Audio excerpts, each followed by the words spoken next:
నా పేరు శృతి. విలువ యథార్థము. శ్రీ ఆదిశంకరాచార్యుల వారు శిష్యులతో కలిసి కాశీ విశ్వేశ్వర ఆలయాన్ని సందర్శించారు. గంగా నదిలో స్నానం చేసి దర్శనానికి ఆలయం లోపలికి వెళ్ళి విశ్వేశ్వరుని ఎదుట నేను 3 దోషములు చేశాను, నన్ను క్షమించండి అని ప్రాధేయపడ్డారు. ఇది విన్న శిష్యులు ఆదిశంకరాచార్యుల వారు ఏమి పాపములు చేశారని ప్రాయశ్చిత్తపడుతున్నారు అని అనుకున్నారు. ఒక శిష్యుడు ఆ పాపము ఏమిటి నేను తెలుసుకోవాలని ఆచార్యుల వారిని అడిగాడు. దానికి శ్రీ ఆదిశంకరాచార్యులు ఇలా సమాధానం చెప్పారు. నేను భగవంతుడిని సర్వాంతర్యామి సర్వవ్యాప్తి అని వాక్కుతో స్తుతించాను. సృష్టి అంతా నిండి ఉన్న ఆ విశ్వేశ్వరుని చూడడానికి నేను మట్టుకు నగరానికి వచ్చాను. అంటే మనస వాచ కర్మన నేను నమ్మిన సత్యాన్ని నిత్య జీవితంలో ఆచరించలేకపోయాను. అది నేను చేసిన మొదటి దోషము. రెండవది, తైత్తరీయ ఉపనిషత్తులో యతో వాచో నివర్తనే అప్రాప్య మనసః. భగవంతుడు మన బుద్ధికి ఆలోచనకి అందనివాడు.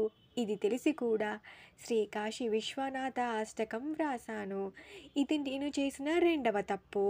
నిర్వాణ షట్కంలో నా పుణ్యం నా పాపం నా సౌఖ్యం నా దుఃఖం నా మంత్రో నా తీర్థం నా వేద నా యజ్ఞాః అహం భోజనం నైవ భోజ్యం నా భోక్త చిదానందరూపం శివోహం శివోహం అని వ్రాసాను. ఇది నేను చేసిన మూడవ తప్పు అని సమాధానమిచ్చారు. అర్థము: నాకు పాప పుణ్యములు సుఖ దుఃఖములు లేవు. మంత్ర జపములు తీర్థ సేవలు వేద యజ్ఞములు లేవు. భోజన పదార్థము భోజనము భోక్త నేను కాదు. నేను చిదానంద స్వరూపుడును శివుడను.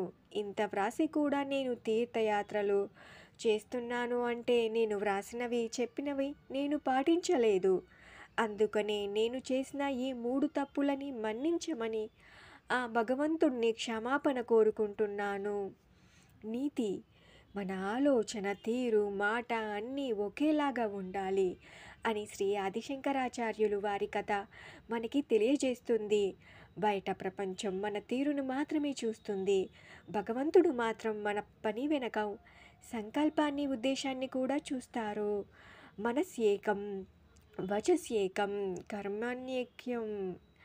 ఈ సూక్తి శ్రీ ఆదిశంకరాచార్యుల వంటి ఎందరో మహాత్ములు స్వయంగా తమ జీవితంలో త్రికరణ శుద్ధితో ఆచరించి మనకు చూపిన యథార్థమైన మార్గము. సర్వే జనాః సుఖినో భవంతు, లోక సమస్త సుఖినో భవంతు. ధన్యవాదాలు. ఈ కథ మీకు నచ్చినట్లయితే ఛానల్ని లైక్ చేయండి, సబ్స్క్రైబ్ చేయండి, మీ సపోర్ట్ని అందించండి.